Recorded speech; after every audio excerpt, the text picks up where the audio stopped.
بسم اللہ الرحمن الرحیم۔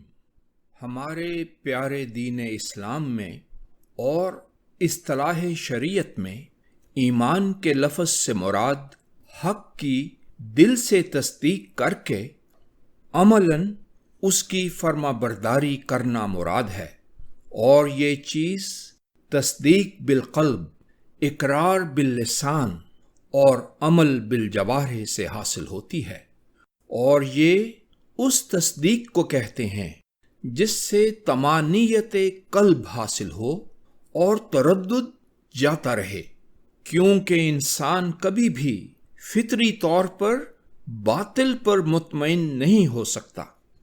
ایمان سے مراد نماز بھی ہے، جس کا تعلق عمل بالجوارح سے ہے۔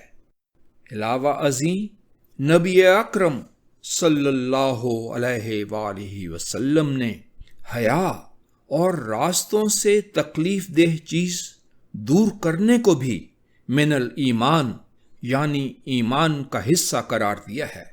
پہلے ایمان سے مراد ایمان ظاہر یا اقرار باللسان ہے، اور دوسرے ایمان سے مراد تکمیل ایمان ہے، جس میں تصدیق بالقلب اور عمل صالح کی شرط ہے۔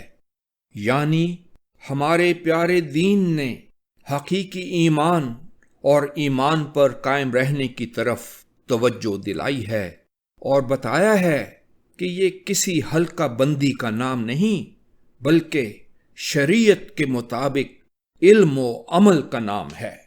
حاصل کلام یہ ہے کہ نجات کے لیے ایمان و عمل دونوں کی ضرورت ہے۔